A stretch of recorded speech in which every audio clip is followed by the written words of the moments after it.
intervenes. Our higher ups never intervene. Said I never get a call about anything with the criticism of the NFL when it's fair.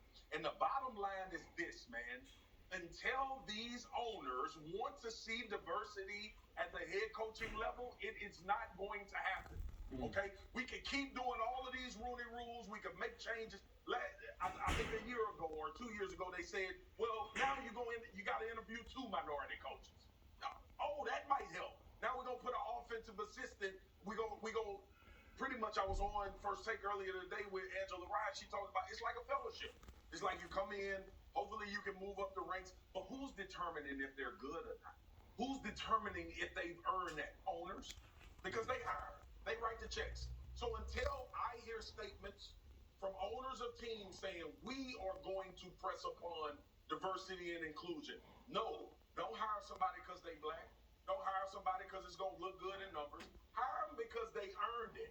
And I know a lot of minority coaches, a lot of black coaches in the NFL that are earning the opportunity to be head coaches and even coordinators. So until that changes on that level, we can keep implementing Rooney rules. We can make provisions to it. We can put committees together. We can have all of these things. And I understand the thinking. I understand that it's supposed to make things better. And you hopefully are facilitating and ushering someone into a position where we see these guys being picked from to become head coaches. It's a lot of really good black head coaches in the NFL that deserve opportunities to be head coaches. It's a lot of minorities in the NFL that deserve opportunities to be head coaches. You should not have to implement a rule for them to have opportunities. Therein lies my problem, babyface and Boog. I'm going to invoke an old country saying, Swagger. No, I'm here. I'm going to invoke an old country saying, and you'll love this. You can lead a horse to water, but you can't make him drink. No matter how they come up with any rules, no matter what they do, you can't make the owners hire somebody that they don't want to. This almost reminds me of a few years ago when Shabazz Napier of the UConn Huskies said, you know what? He was playing in the Elite Eight of the Final Four, but he talked about, I went to bed hungry. And the very next day, the NCAA said, hey, scratch that rule on the food. You can have all the food you want. So what does that tell you? That they will do anything, them being the NCAA back then, they would have done anything not to pay the players. And I look at this Rooney rule the same way. They are doing a lot of things to pacify minority and African-American coaches. Because remember, it was coordinators. Remember, you had to be an offensive or defensive coordinator. Yeah. Now it's moved to you got to be a quarterback coach. Now you got to be in the room. You got to touch the quarterback. You got to talk to the quarterback every day. They continue to move the mantle every single year, and we ultimately get back to what Swagger says. When you get 32 teams that are ran by 31 owners plus Green Bay, they have to make a decision. I want to hire a black or minority because I know them, because I trust them with my $1 billion organization or higher. And until that takes place, no matter what happens, whether it's a male owner or a woman owner or whoever, it doesn't matter. Until that happens, we are wasting time. And that doesn't mean that the advancements of the Rooney Rule aren't good and the NFL is not progressing. Well, let's get to the bottom line here. Let's get to where rubber meets the road. Let's get to the point where we have to say, you know what? Can I pull the trigger and hire this guy? That comes down to the owners. And regardless of how you advance the rule, you still cannot make that man or that woman or that organization say, I'm hiring that guy unless we change the owner's outlook. And Boog, to that point, just real quick, babyface, the sentiment is right.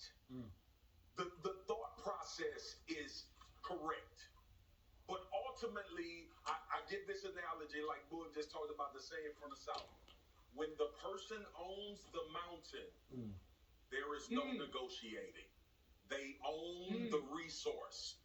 They are going to have to determine if this league is going to reflect diversity and inclusion in a real way.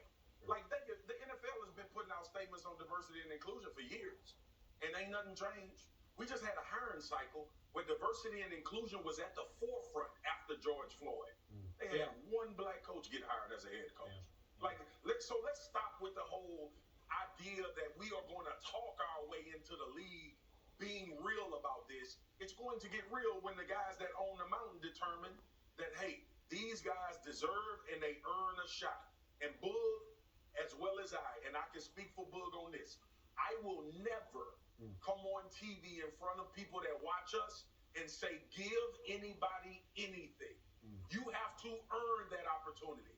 The frustration you see from black men in my position that cover the NFL and that's been a part of that sport, I know damn well there are qualified coaches in that league that should have opportunities or should have had opportunity to be a head coach. And I see coaches get hired from special teams that we never heard of. Joe Judge. I see Adam Gase get another contract after he sucked in Miami. He went to the Jets, and the owner says he's one of the best offensive minds. In what world?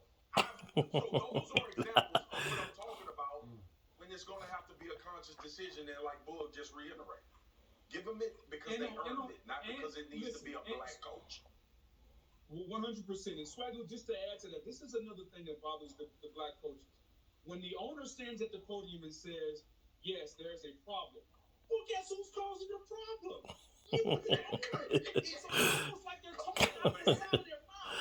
Hey, you're telling me it's a problem. Well, where's the root of the problem? It comes to you. So it's so many things that bother black and minority coaches. Hopefully, we get to a day where we do not have to continue to discuss this over and over and over. Mike Tomlin is right, and I stand right by him. We got to continue to do better. I look forward to it. Yeah, it sounds like one word we should not be using today is progress. This is not progress of the Rooney Rule. It's just a change, an alteration to the Rooney Rule. Plenty more to talk about this.